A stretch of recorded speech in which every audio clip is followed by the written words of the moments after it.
La vidéosurveillance au programme du conseil municipal hier à Lyon. La ville va installer 40 nouvelles caméras à la Duchère, notamment dans le parc du Vallon. L'opposition y est favorable, mais les Verts s'y opposent. On est passé à 417 caméras et nous sommes passés à 4 écrans d'observation, donc un écran pour 104 caméras. Donc en fait, nos caméras ne sont plus observées. Elles ne font que de l'enregistrement, ce n'est pas tout à fait de la même nature et je ne vais pas refaire le débat. Autre sujet lié à la sécurité évoqué lors de ce conseil, l'armement de la police municipale réclamé par la droite. Je pense que nous devons franchir le cap de l'armement, et quand je dis de l'armement, j'entends le port d'armes à feu. Une étude du ministère de l'Intérieur de juin 2012 indique qu'en France, 38% des policiers municipaux sont équipés d'une arme à feu. Les événements tragiques que notre pays a connus en début d'année nous ont montré que malheureusement, quelque chose avait changé et nous ne pouvons donc plus avoir les mêmes réponses qu'avant. Au niveau national, le ministère dira il n'y a pas besoin d'assurer la stabilité des effectifs de police parce que, regardez, ils ont leur police municipale qui fait à peu près la même chose que la police nationale. Moi, aujourd'hui, je me bats pour obtenir des effectifs de police nationale sur l'agglomération. Si l'extension de la vidéosurveillance a bien été adoptée hier, la majorité a donc réaffirmé son refus d'armer la police municipale.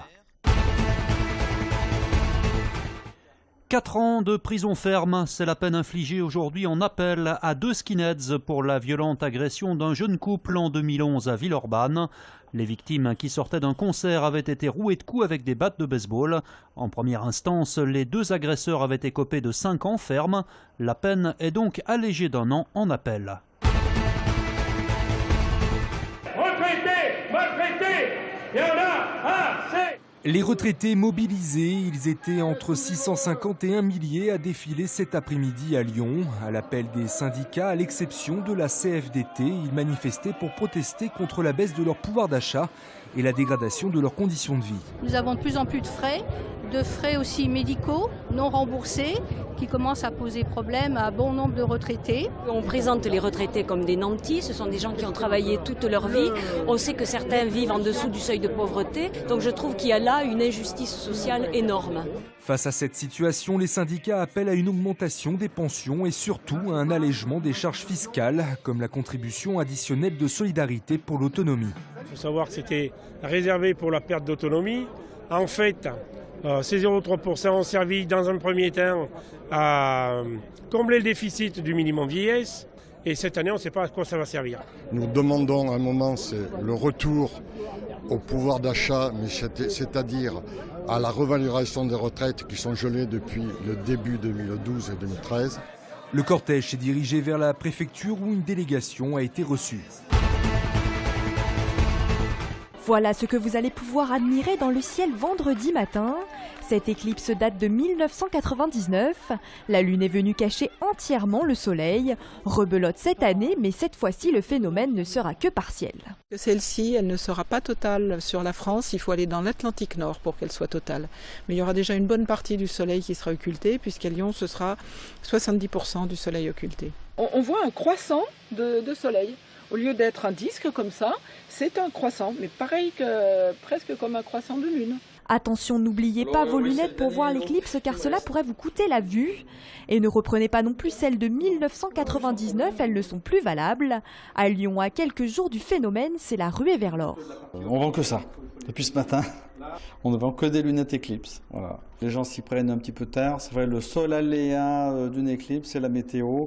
Est-ce qu'il fera beau, est-ce qu'il fera pas beau? Donc je pense que dans les 2 jours qui viennent encore, on aura de la demande. Mais là, je crois qu'on n'en aura plus.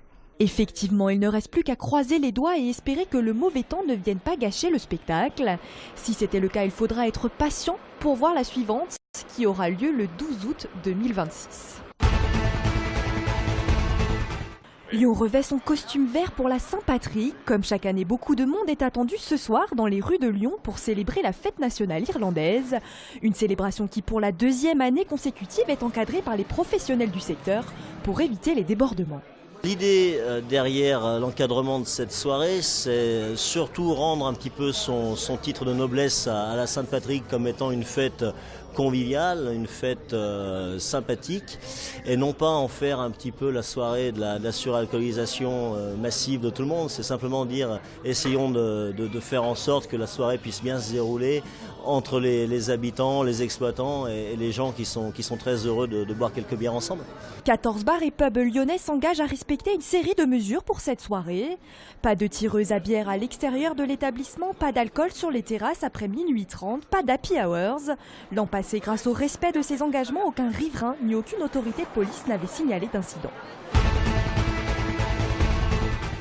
L'image du jour, c'est une tour Eiffel réalisée à partir de chaises métalliques de jardin installées devant la Part-Dieu. C'est un empilement de 324 chaises, l'équivalent des 324 mètres de la tour Eiffel. C'était une manière de, quelque part, d'honorer, de symboliser toute cette audace à la française et ce mieux vivre dans la ville, au travers du design du mobilier urbain. Cette tour Eiffel fait partie des différentes œuvres exposées en ville dans le cadre de l'opération Lyon City Design, organisée en résonance avec la Biennale du Design de Saint-Étienne.